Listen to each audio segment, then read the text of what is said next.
Robert Mahaffey, as I said to you over email and maybe over a text message or two, I apologize. Should have had you guys on a long time ago. And but we're rectifying it now. We are having you on. Thanks to Todd Craig also pushing a little bit of my buttons and saying, hey, you gave me such trouble about you guys coming on. And I when I look back at that email, I was like, what? I must have been in, like, number one, either a bad mood or something, because I just was like, man, that's not me. It was like my alter ego responding. Anyway, you're here. Doesn't matter. We're here. Robert Mahaffey, welcome to the Blood Origins podcast. Thanks for having us.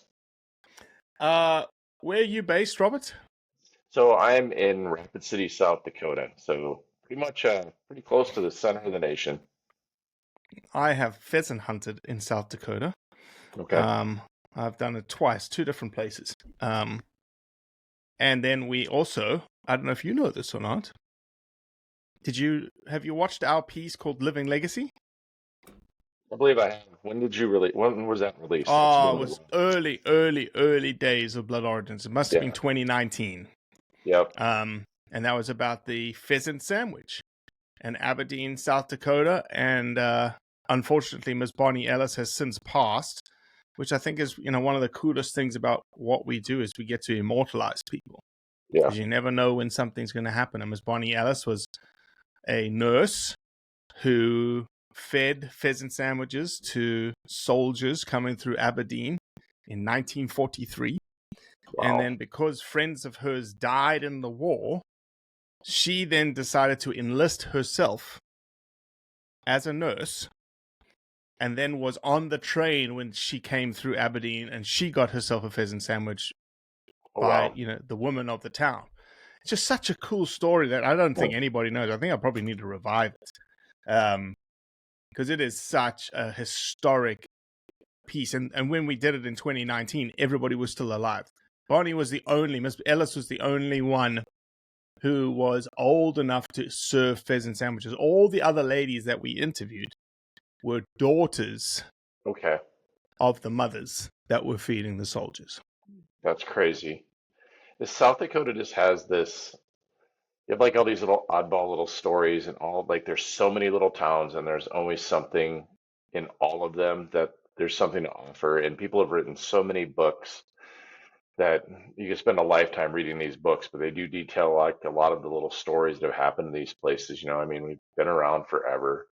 And just like you were saying, like up in that Aberdeen area with rail systems and everything else, and pheasant hunting has been such a huge part of our tradition here in this state that it's even crazier. I think Dick Cheney, if I remember right, accidentally shot somebody once on a pheasant hunt here. So yeah, it's all like our state is really amazing, and it's such a diverse state when it comes to just the topography. The eastern side of the state is so flat, cornfield, soybean, wheat, things like that. And as you cross the Missouri River, you get into the more hilly country and more ranching, and then eventually you end up out here in the Black Hills of South Dakota, and it's just all a lot of mountains. And then I shouldn't say mountains, but to us they are. And then you go north of us, and you kind of get up into that. You wouldn't know whether you're in eastern Montana or eastern Wyoming. So pretty unique state for sure. Pretty amazing. Well, Robert, introduce yourself and introduce the organization that we want to talk about today. So I'm Rob Mahaffey. I am the board chair for the South Dakota Antelope Foundation, and we organized here back right before the beginning of the year. We had, I myself, over the last, 2 to 4 years, it's been in my mind. I could never really figure out why there was not an antelope organization in our state, just because our antelope population is pretty small. You think that's why it wasn't? The population wasn't that big. It wasn't like a Wyoming, right? It wasn't like a Wyoming, but and I don't want to get I wanted to get too far ahead of myself, but if you think about it like this, so our population in the 70s, we were at 20,000 in 1972. Human population. Or antelope population. antelope population. Yeah, Okay, okay. right. Yeah, right. And then, so in 1970, we were like at 20,000, and then jumped all the way forward to 2008. We had somewhere between like 80 and 90,000 pronghorn antelope. What? Yes. Jeez. Well, that's how it like began was the beginning of a little bit of a debacle. So now, if you jump forward to right now, uh, a count last year done by Game and Fish kind of had the spring count at a little bit like at 29,000. No, I say these numbers all the time, and sometimes I think my Alzheimer's kicking in. But it was like 29,000, and then they figured by the recruitment cycle come fall with fawns, they probably should be like around 34,000.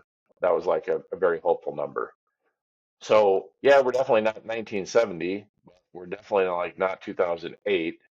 And when you start to get down to that 20,000 population, any of those numbers, that's kind of some numbers, or there's some concern. We're like a couple of bad winners away from being down to 10,000.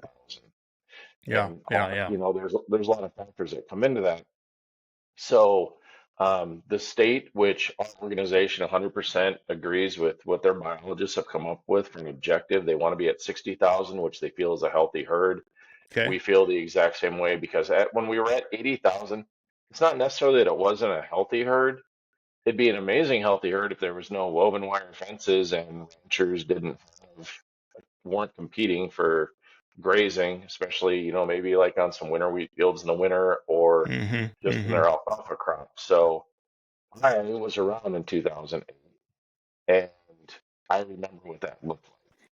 So now myself, driving across the landscape, uh, it's a little concerning, so, and also kind of, well, I mean, this, like antelope don't know. So they don't know whether they're in Wyoming or Montana, and we border both states. So they kind of go back and forth when you get in some of those counties that border those two states. And the funny little fact is, like back in the early 1900s, there were antelope in Tracy, Minnesota. So Makes we as sense. humans, Makes sense. yeah, we have pushed that. We've pushed them further and further west, and now they're kind of getting encapsulated more than they've ever been. They really kind of sit down through this corridor where they'll go down through Nebraska, and you still have some in Texas and places like that, but um, as far as whether there's still actually some in California, I don't know. I know at one point they transplanted some to an island there. But they're getting encapsulated, and it's us doing it to them. And there's no way around that. Human interaction is Yeah, the human we're building. fingerprint is getting more and more and more heavy Yeah, on the landscape, heavy on habitats. Yep. yep. So, kind of back to the introduction of ourselves. So, I was fortunate 2 years ago. It was the year before you and I talked a little bit about the South Dakota Bowhunters Association, and Randy Newberg was the keynote speaker for us in Deadwood, South Dakota. And Randy stayed with us the night before we had to go up there, and we were sitting around that morning, and I knew his passion for antelope, and of course, that's all we talked about that morning over breakfast. And he's like, if you want to do something, you got to do it. Because I brought up the idea, and I was like, well, then he leaves, and my wife's Nobody like, else is going to do it. yeah, my wife goes, if Randy's going to tell you you should do it, you should maybe go do it. And I got a hold of one of my other good friends. It's on the South Dakota Bowhunters Association with me, and he's very, very passionate. They have some antelope on his own personal ranch. And he was just like, I think we should do this. Like, let's quit messing around. So we started the process then. And I myself was very blessed. I had done a ton of research. There was no other antelope foundation in the country. There was no national. There was no nothing. Um, and I got a hold Wasn't of, there the Arizona one? Isn't there like a little Arizona antelope well, organization? yeah. So here's the deal. Yeah, they're a state organization, but they donated. They just got done donating, I think, in the last 2 years, like $100,000 to water tanks. Okay. They raise so much money there, probably, and they've been the greatest mentor for us in telling us like how to get this thing started. Yeah. I was just watching a Kuyu film here. And it's been like in the last month and a half, where they were relocating. Kuyu was out doing a conservation project, Yeah. relocating bighorn sheep. Yeah. And if you look on the front of those great big monster porta kennels that they haul those sheep around to transplant them to a new place, here's that great big Arizona Antelope Foundation logo on the front of one of those crates, or all Hmm. of the crates, because that's just the kind of work that they're doing, and they're donating, and the amount of fencing projects that they do is wild. I think the beginning of this next month, they're doing a project on one of the overpass migration projects. So they're just really involved in a lot of stuff. Most of their board are all ex-biologists. Um, they have something to do with game and fish. Glenn Dickens has always been my point of contact, and very straightforward guy. Will tell you how it is, and will tell you when you're doing stupid stuff, and just try to help you out. They've been around a long time. I mean, I think 1993 was the first year they had an elected president for the organization, and so they've been around. They made it work. They did it, and they've donated. I'm gonna probably say at this point over $1 million to wildlife or to antelope, which again just doesn't only benefit antelope, but also benefits mule deer, anything else that's out there. Just like our organization, like what we're trying to do, has a lot of benefit to Sure. a lot of Sure. wildlife. Sure. So you guys have filed. You filed for 501c3. Yes. When did you do that? Earlier this year, you filed, Yep. right? Yep. We did that right away at the beginning of the year. I'm kind of blessed that my wife she built our website for us. Somehow she got roped into being our secretary for at least for a while to help keep us going. And now I look back on it, all those things were really easy to do. Like, I just don't know why I didn't do it earlier. I think I was just, you're afraid of failure because failure is not a comfortable thing. And now we did it, and here we are. So you get the website up and going. It's always a slow moving process in the beginning. I brought it over to the new organization when I was on South Dakota Bow Hunters Association. We had really turned the page as a bow hunters association, from going from, hey, let's just lobby all the time at Game and Fish, and you know, post a lot of pictures of people with all the critters they've been shooting, to we started doing these fencing removal projects because I think like there was this epiphany. And I had called our board chair, Justin Broughton, at the time, and I just said to Justin, I said, I think this is like a direction we need to go. I think that we need to reevaluate our priorities in all of this because, and I continue to say this, and I could probably run into some argument with some people, but it's like we can argue about, or we can fight for access all we want. We can do that day after day. We can fight for uh, our history with, or our traditions with archery or with bow hunting. But I would always say to Justin, I'm like, well, if tomorrow they say we can't have bows and we can't use bows anymore, we can't use firearms, I think we're all going to want to figure out how to use slingshots or rocks. We're going to figure out some other way. But all of that is 100% irrelevant if the number one thing we don't have, and that's wildlife. Mm-hmm. And there's just not enough focus on wildlife, in my opinion. It may be kind of like, I just think there's like this gray area that goes over the top of wildlife where it seems like we're caring about wildlife, but we are always just so consumed with the access and our rights, which we have to have those. Don't get me wrong. You got to have the wildlife. Otherwise, it's just totally pointless. You could have all the access in the world, but if you go and stand on the hill and you look out 1,000 yards and you can't see anything, it's gone and you don't have it anymore. So that was a big push for me, to want to kind of turn that page and start looking at, what can we do to put more of the resource back on the landscape and give us opportunity, and also leave something for our grandchildren, because our organization, when it comes to the Antelope Foundation, we are not a hunting organization. We're a conservation organization because we tried very hard to appeal to non-hunters as well as hunters. Um, that has been a big thing that we continue to try to reach out to other organizations that aren't hunting organizations, that are maybe, there's an organization here in the hills called I Care for the Black Hills. They basically go out and do cleanup things and that sort of thing. Well, when we're doing fencing removal projects, that's really actually right up their alley, because I'm being facetious, but it is removing trash. Yeah. So Yeah. we can get rid of that. 100%. woven wire fencing. So we really try to appeal to all people. So I'm looking at your website. The website is sdantelopefoundation.org. Yes. Have you received your IRS designation letter? Yes. Okay, good. Perfect. So you are legit moving forward. We're legit. That's awesome. So you, as we talked about in the beginning, major objectives, obviously wildlife on the landscape, 34K pronghorn antelope population currently, looking for a 60K population objective. Anybody in South Dakota listening to this, you've only got 9 dedicated volunteers. So we need Well, more of that. that is and the number is high. Like Julie goes there and looks at our Wix account and she'll like update like when we do projects and she'll add those on there. Volunteering Okay. for habitat projects is the biggest issue I think we face as, I Just mean, getting just like, people out there. yep, it is so, it's beyond frustrating. And always when I get to this point, anytime I've done a podcast on this, I always have to start to bite my tongue because it is what gets me in trouble. Because we're struggling to prioritize the importance of things. Like there's a lot of assumption that this is just going to all be here tomorrow, that we're all going to be able to just go out and go hunting. You know, there's people out there that don't want us hunting anymore. There's people out there that um, they're not going to support us. They're going to sit behind a keyboard. They're going to make cardboard signs, stand on the street, yell and scream, and make us out to be the worst group of people that there possibly is as hunters or conservationists.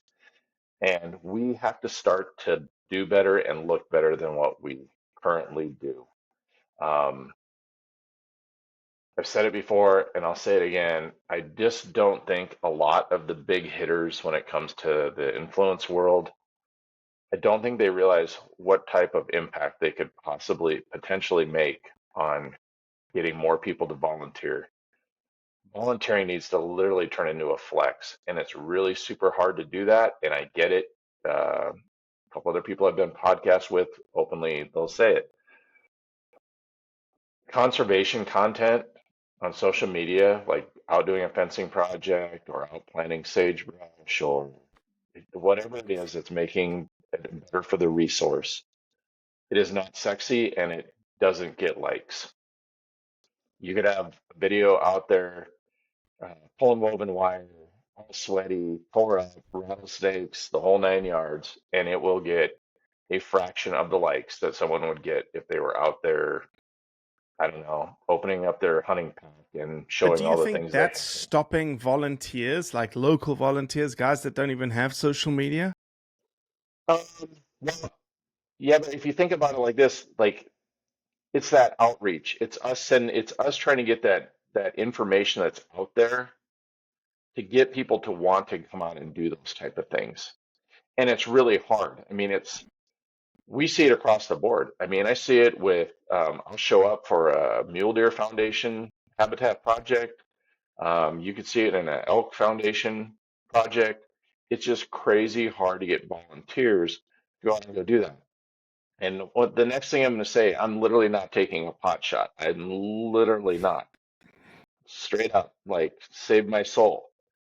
But look at how many hunters will show up at a total archery challenge event.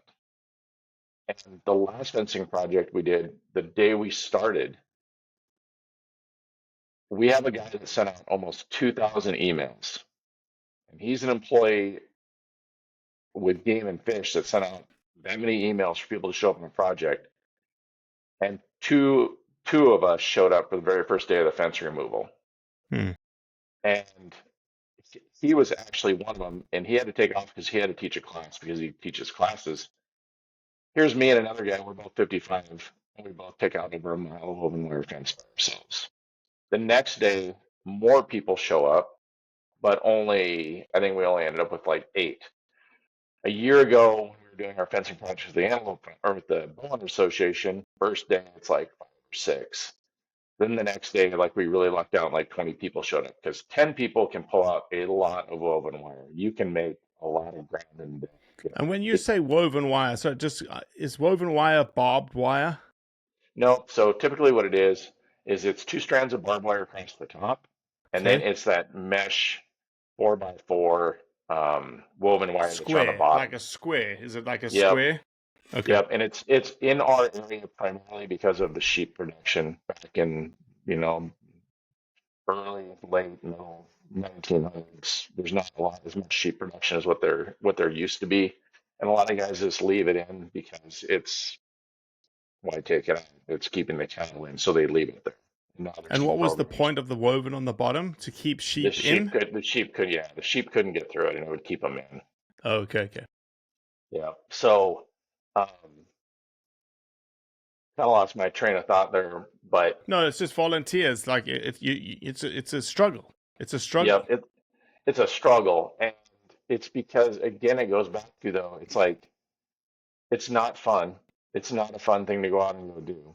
Well, it's It's type not. 2 fun. It's like it's type 2 fun, right? It Yeah. sucks whilst you're doing it, but then Yeah. at the end of the day, when you're sitting around on the porch drinking a cold beer, like, man, that felt really good, actually. You know? Well, that's the like that's when we were so like a year ago with the Boner Association, we finished up our second day, a couple rattlesnakes. It was like it was almost 100 degrees by 10 o'clock in the morning. It was literally brutal. And then everybody goes back, and my wife just insists on being the camp cook, but she's back at the tailgate of the pickup making everybody sandwiches and getting everybody drinks. And we're all standing around there. And the amount of testosterone that's flowing is pretty high because guys literally feel accomplished. And until you actually go out and do it, you don't realize how good it feels knowing how much of an impact you've actually made. And so that's that big part of the more people we could get to just get a little taste of that, the the better the better things would be. The easier it'd be able to get volunteers. It's hard in the summertime too because of all the things going on. It's there's a ton of stuff, but people seem to be able to prioritize what they're going to make time for and then what they're not going to make time for, which goes back to I think we all have a responsibility as hunters and even non-hunters. Like we have a responsibility to put back into what we've been taking all this time. If we were gardeners, we'd starve to death. We're really good at taking out the garden, but we don't go back out there and reseed it. And buying your time is not conservation. Yeah, it's funny the way that you're talking. Obviously, I've never done a fence removal project. We don't have those kinds of things down here in Tennessee, kind of Yeah. scenario. Um, and with everything that you will find out in a non-profit scenario, when you're trying to raise money, you're trying to do good projects and whatnot, you have to always be thinking outside the box. Yep. I wonder if you could figure out how to tie in, because fence removal projects are exertion. There's an exertion tied to them, right? There's you're going to sweat a lot, you're going to work out a lot. It's almost Yep. like you need to tie yourself into a mountain tough workout kind of group, a CrossFitter, like a CrossFit group down in the town. You're smiling because you're probably like, yeah, I've already done that, Robbie. Yeah, I might have reached out to Mountain Tough. I didn't get a response because it sounds almost ludicrous, but I totally agree with you. Like, Yeah, or the local CrossFit gym down where you live kind of thing, or the running club. Like, hey, runners, you like to sweat? It's going to be yeah, 100 degrees today. I promise you will yeah, sweat and you will work harder than you've ever worked before, and you're going to get your workout, and you're doing something for conservation. yeah. I mean, it is brutal. I mean, I grew up on a farm and we've throwing bales and stuff. And the last thing we ever wanted to talk about was removing any fence, so we didn't. And it's just you're out doing this stuff. And Todd Craig, who's one of my good friends, well, Todd already. Todd, we're both 55 and we're out there, and there's no give up. Like we're going to do this and stuff. But at the end of the day, I just remember when I went home that night, knowing I had to go back the next day. There was that one moment there for about half an hour. I was like, I think I'm going to call in sick tomorrow. I don't want to go back to do this again. Like that's just miserable. But it's such a, you're right. And I think that like there are those ideas where you have to get creative. I think I'll be honest, even just going back to like the comment I made before about the influencing world though too is I said this to love him or hate him, Matt Ranella. I said to Matt, I go, and can you imagine Matt if your brother said, hey, I'm gonna be and I'm not this isn't me pimping for that to happen. Like, can you imagine if your brother, Steve Ranella, showed up for a fencing project, publicly said, "Hey, I'm going to be there to go help the Mule Deer Foundation pull a fence out." You'd have to have traffic control there to get people to stop pulling out fences they're not supposed to be pulling out. There would just be people piling out of the woodwork to show up to go work on this fencing project. So I think that's just, but it also helps to kind of get that ball rolling though, of getting people to have some level, as stupid as it sounds, but to have some level of excitement to go and do this type of stuff and to want to be engaged and then finally have that epiphany of like, oh, yeah, I can see the benefit of why we're out doing this. And I really feel like I'm earning my hunt at this point. Like Mm-hmm. I'm earning what I've taken to be able to go back out and hunt. So that's the guys love it. Anytime we've been doing any projects, guys love looking out and seeing the wildlife that we're there to help improve, seeing them on the landscape while we're out there, and that happens. Yeah. So there was a fencing project a year ago that my son and I helped with, and that rancher we took out. We took out a lot of woven wire over 2 days. And the next day, the third day, I did not go. My son went back up, and they were having lunch by the pickup, and they'd already reinstalled the smooth wire to replace that woven wire, which I can explain that too. But they'd replaced that woven wire, and here comes this doe antelope and crawls underneath the smooth wire and goes in the pasture. And the rancher goes, "This is a third or fourth generation ranch, and that's the first time I in my life have ever seen an antelope in the pasture." That is amazing. So right there is a win. Right there is how like my son, right, that was instead of like, I'm not even doing it, but I really don't really get what I'm doing this for. And then you hear that and see it, and you're like, oh shit, this is a good deal. Yeah, So that works. are you familiar with the smooth wire concept? Yeah, so I've watched, and one of the things I wanted to bring up is that I've watched Unwired, that Wyoming Yep. Yep. documentary, which was incredible, right? The science Yep. of the coloring data coming out of those antelope and showing, and like the rancher saying, when I saw the data, and obviously you needed a hard winter to knock down the antelope numbers and for him to really see the effect of it. But he says, when I Yeah. saw the data and I saw the square, that Yep. was an issue for migration, and that was my fence. Wow. Yep. Okay, I'm going to make a Yep. change. Yep. Well, and if you get a chance and you go on to like going onto any mapping that you have and you find, we're just going to call it Buffalo, South Dakota, and then you're going to find Wall, South Dakota, and then follow that map from there to there. And there was a researcher up in Montana State, it's part of a program that they work jointly with South Dakota Game and Fish, and they collared a doe prong. And that's how far she traveled, was from Buffalo down to Wall, South Dakota, which I would love to be able to go back and see the detailed data and actually drive to some of those areas where I can see where this doe made some hard left or right hand turns to get to where she was going and be like, well, why was she doing that? Yeah.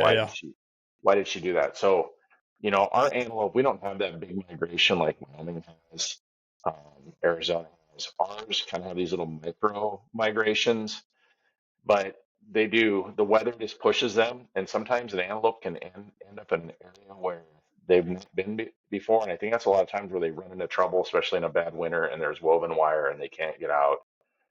They don't know an escape route. If Mm-hmm. they've been there all summer doing things and there's coyotes or whatever, it's easier for them to move around freely.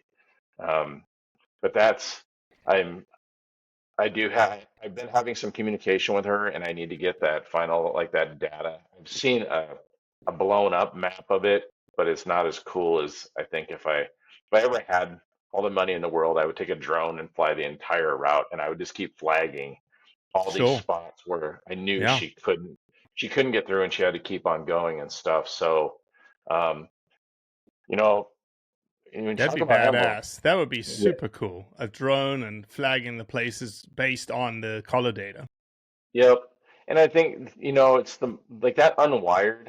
I sent that out. I sent it on an email. I sent it to a ton of friends, and the response to the film was pretty incredible. I mean, we're nowhere in a position financially to be able to afford to have a major filming project done at some time. That would be really super nice to do. I should probably tell Arizona they should do it or sponsor us, but um, just having those things, it brings more awareness because if Go these get the money antelope from are Arizona and we'll do it, okay? right, if the antelope if the antelope in North America ever is gone, they're done. Like there is no more. You're not going anyplace. You're not gonna go to Asia. You're not gonna go to Eastern Europe. You're not gonna go anywhere. Like this is the only place that they are. And when they're gone, they're gone. And they are very fragile. And sometimes we can we can argue over verbiage, but it's like they're not a renewable resource. They're the only thing renewing themselves. You can't raise them at a farm in Wisconsin and then bring them out here and release them. It just does not work that way. So they are so different. I mean, even like when you look at a mule deer versus a whitetail, mule deer just don't multiply as fast as whitetail do. So the further you get into the western United States, you start to deal with these more delicate species of wildlife. And if we don't take care of them the way we should, they're just like they're gone. And you get down these scary numbers. I, our youngest daughter had to have pretty severe hip surgery. So she's been in a walker for I don't know how long now, on a road to rehab. And we took her down to Custer State Park, which is in the Black Hills, and it's a state-run park. And we drove down through Wildlife Loop, and I saw like 8 or 9 pronghorn, and I know there's more in there, obviously, but I just looked at my wife and I go, "This is why we did the Antelope Foundation." And she's like, "What?" And I go, "I don't ever want to have to go drive to a park to show my kids or my grandkids these things. I want to go drive off on a gravel road out the highway and go look at them, but I never want Mm-hmm. my kids to have to go look at them in Mm-hmm. this situation." Mm-hmm. So, yeah, I mean, I have a lot of passion. I don't know why. I think maybe like the first big game animal I ever shot was a antelope in Wyoming when I was just a kid wearing a skull chewing tobacco hat, and shot it with a lever action Savage 250 3000, really aging myself, but like I remember that, and it's always been impactful. And I just think they're just one of the coolest animals, and I think it's just because they're so unique. Um, we own a coffee shop in Rapid City here, and the other day, so we have a couple antelope heads hanging in our coffee shop, and this young couple from an eastern state that's not South Dakota came in, and she must have some family that has lived here, or her dad used to come here and hunt, and I didn't ask why, but she was just like pointed to it, and then whispered to her boyfriend in a voice I could hear. She goes, "Look, it's prairie lice." And I was like, you would probably be the same person that would be offended if I said timber dingoes if I was talking about wolves. Mm-hmm. Like I'm not a big wolf fan, and the whole antelope thing. Like there was a time in this state, and there's still probably some ranchers that they literally back in 2008 that was driving them nuts that we had so many here. They got called tundra maggots, they got called all kinds of different things, and we have a rancher on our board, and he has done an amazing amount of fencing projects, removal and replacing them with the smooth wire. And but he'll openly tell you that, like in 20 years ago, if you'd stopped to ask to shoot an antelope, he'd have said no, but you can shoot 100 if you want, because and now it's come full circle, and he and I are both the exact same age. And we talk about this all the time, where it's this evolution of ourselves from Yeah. when we're young and we're dumb and we're not really in tune with things, to again, we want to leave something here for our grandkids, and not just to hunt, but also to look at and also understand the history of how we have cohabitated here on this planet with this wildlife. So um, it's always like he'll talk about that all the time. He's just like, "God," he goes, I kind of used to be that guy, and now he's not. Like I'll catch him sometimes doing a 1,000-yard stare, looking off across his ranch at wildlife, and I know he's proud of this moment because he's giving back to wildlife versus just always taking. So very meaningful, very, very kind of it's an emotional thing. And I think that's important. Yeah, look, the only advice I can give you is that you've started with the right, attitude, which is it's you're doing this because you're passionate about something. You're passionate about a Yeah. subject. You're passionate about a specific wildlife species. And the journey that you are on, you will have the highest of highs and you will have the lowest of lows. Oh, And it will be heartbreaking. It breaks my heart when I see someone cancel giving me $3.15 a month. I'm like, why? Like, why did you? That's nothing. It's like the tip that you give to the Starbucks coffee. It doesn't even cost. yeah. It's the tip. And It's a day long parking meter. you're saying to me, I don't think I'm going to give you that anymore. And you've got to rationalize in your brain, like, did I do something wrong? Did I say something wrong? How did I lose the support? But you never know what's happening on that side of that side of the fence. And I would just encourage you to, put your nose to the grindstone like you've been doing and think about innovative ways to get people involved. As you were talking, I came up with another idea. Yeah, let's hear it. So obviously, in the hunting community space, the most, you're getting more and more hunters interested in hunting Western big game, right? You've got these application services, you've got preference points specifically for antelope, right? South Dakota probably has a preference point system for hunting antelope. You need to go have conversations with South Dakota Game and Fish, find the antelope biologist, if there is one. Maybe it's just a large mammal biologist. I don't know what the system is. And it would take a long political process for this to happen because you'd have to have a regulation amendment and all sorts of things. But imagine you could earn a preference point by participating for a minimum number of days in a fence removal or whatever antelope conservation project through the South Dakota Antelope Foundation. Well, all of a sudden, this world lives. You either have a carrot in front of you or you have a stick. So it's funny you say this because Tyler Pickett's one of our board members, and he must have a friend in Utah, maybe Utah, or I don't know, but he was talking that they had some form of system similar to like what you're talking about, where he was earning a preference point through actual registered Community projects. service, conservation projects. Yeah. Yep. And I trust, and I'm glad that you're refreshing that in my brain because it is just something that um, we have to have that conversation. Or it's like the South Dakota Antelope Foundation creates a coalition, and I'm sure Matt Ranella would think through this, have thought through it, or maybe you create a coalition of private landowners. Now, as I'm talking through this and hearing it for the first time, maybe Matt wouldn't be happy with you doing this because you would lock up land. But you essentially have this coalition of private landowners that say, okay, we have 20 miles of fence that we need to remove. Hey, you want to come hunt an antelope? We're going to have antelope tags available, but you need to come and work 3 days, 4 days. And once you finish your work for 4 days, you got 2 days of hunting. Yeah.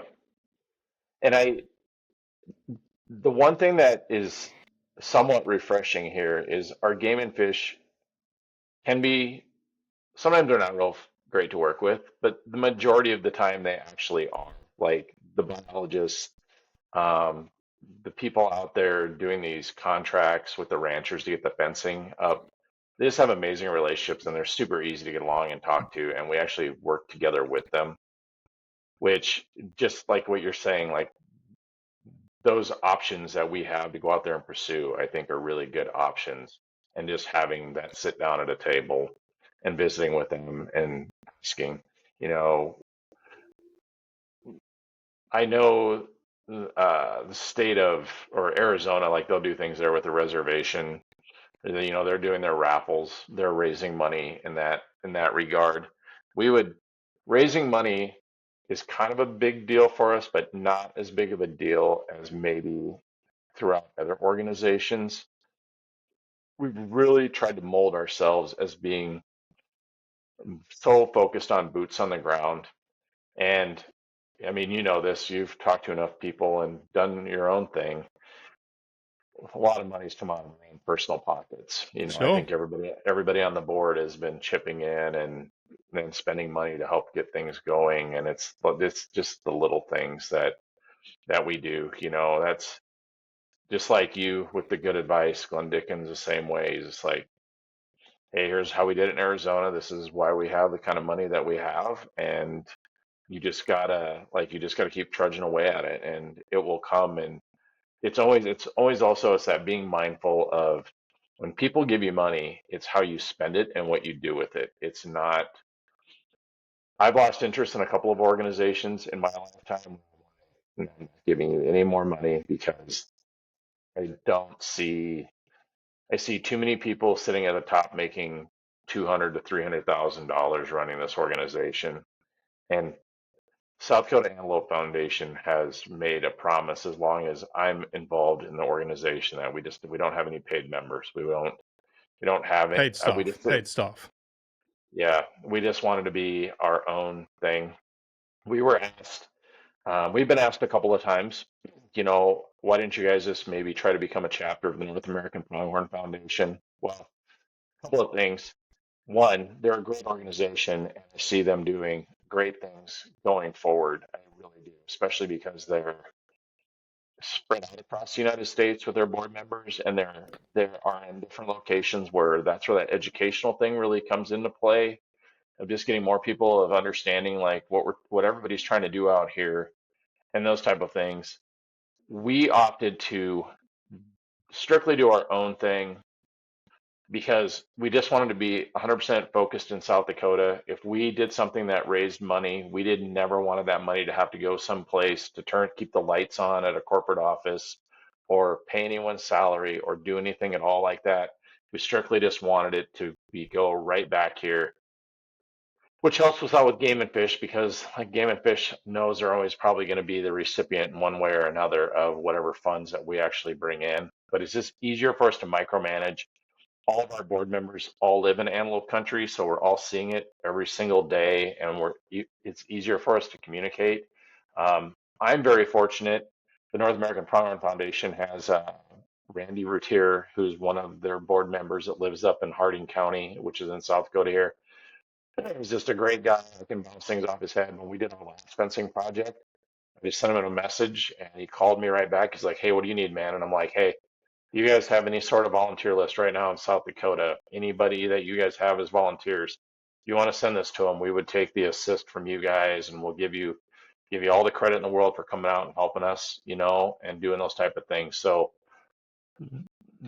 I think there's going to be some pretty strong relationship there. But again, we just wanted to be that little micro organization that was able to focus strictly on what we have going on here in South Dakota and not be worried about Wyoming, Montana, Idaho, Mm-hmm. Nebraska, any of that stuff. We just wanted to 100% focus on South Dakota.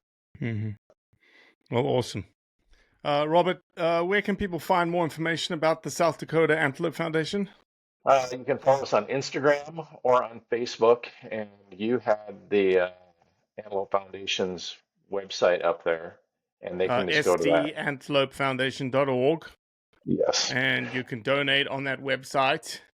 Yep. It tells you all about the projects.